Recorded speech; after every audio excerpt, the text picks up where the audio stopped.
Hello children, I've picked The Smartest Giant in Town, which is another story written by Julia Donaldson.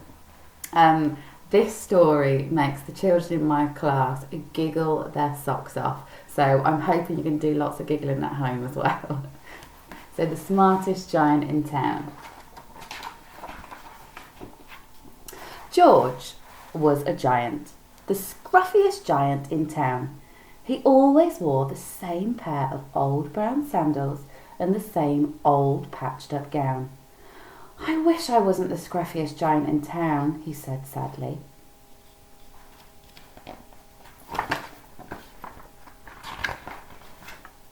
But one day George noticed a new shop. It was full of smart clothes, so he bought a smart shirt, a smart pair of trousers, a smart belt, a smart stripy tie, some smart socks with diamonds at the sides, and a pair of smart shiny shoes. "Now I'm the smartest giant in town," he said proudly.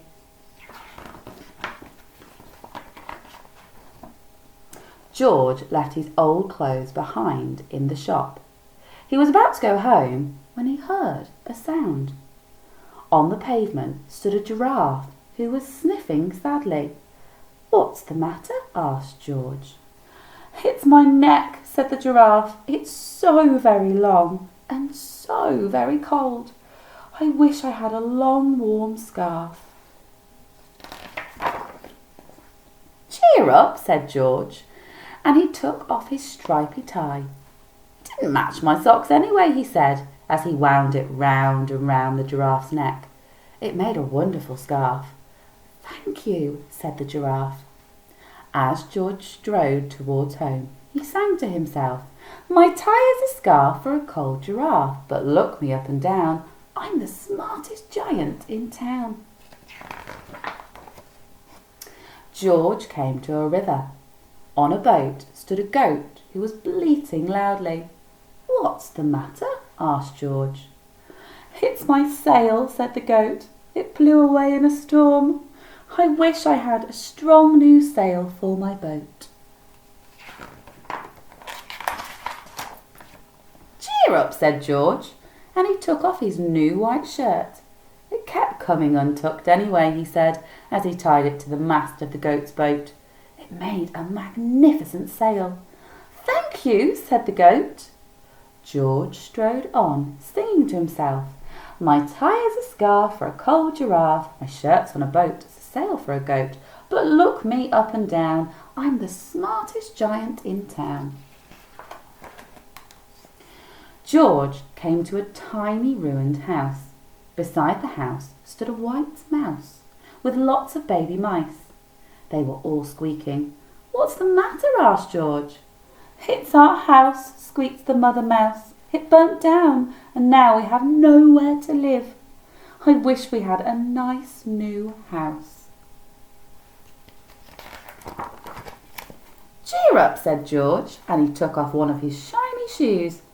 "It was giving me blisters anyway," he said, as the mouse and her baby scrambled inside. The shoe made a perfect home for them. "Thank you," they squeaked. George had to hop along the road now, but he didn't mind. As he hopped, he sang to himself, "My tie is a scarf for a cold giraffe, my shirt's on a boat, it's a sail for a goat, my shoe is a house for a little white mouse, but look me up and down, I'm the smartest giant in town." George came to a campsite. Beside a tent stood a fox who was crying. "What's the matter?" asked George. "It's my sleeping bag," said the fox. "I dropped it in a puddle. I wish I had a warm, dry sleeping bag." "Cheer up," said George, and he took off one of his socks with diamonds at the side. "It was tickling my toes anyway," he said, as the fox snuggled into it. It made a very fine sleeping bag. "Thank you," said the fox. George hopped on, singing to himself, "My tie is a scarf for a cold giraffe, my shirt's on a boat, as a sail for a goat, my shoe is a house for a little white mouse, one of my socks is a bed for a fox, but look me up and down, I'm the smartest giant in town. George came to a big squelchy bog. Beside the bog stood a dog who was howling. "What's the matter?" asked George. "It's this bog," said the dog. "I need to get across, but I keep getting stuck in the mud. I wish there was a safe, dry path." "Cheer up," said George, and he took off his smart new belt. "It was squashing my tummy anyway," he said, as he laid it down over the bog. It made an excellent path. "Thank you," said the dog. The wind started to blow, but George didn't mind. He hopped on, singing to himself. "My tie is a scarf for a cold giraffe. My shirt's on a boat as a sail for a goat. My shoe is a house for a little white house. One of my socks is a bed for a fox. My belt helped a dog who was crossing a bog. But my trousers are falling down. I'm the coldest giant in town." Suddenly, George felt sad and shivery and not at all smart. He stood on one foot and thought, "I'll have to go back to the shop and buy some more clothes," he decided. He turned round and hopped all the way back to the shop. But when he got there, it was closed. "Oh no," cried George. He sank down onto the doorstep and a tear ran down his nose. He felt as sad as all the animals he had met on his way home.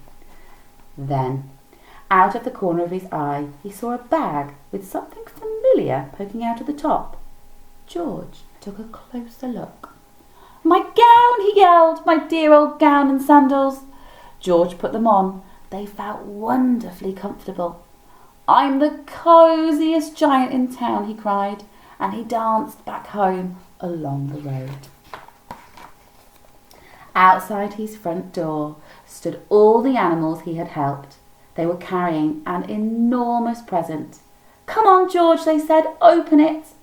George untied the ribbon. Inside was a beautiful gold paper crown and a card. "Look inside the card, George," said the animals. George put the crown on his head and opened the card. Inside it said, "Your tie is a scarf for a cold giraffe. Your shirt's on a boat as a sail for a goat. Your shoe is a house for a little white mouse. One of your socks is a bed for a fox. Your belt held a dog who was crossing a bog.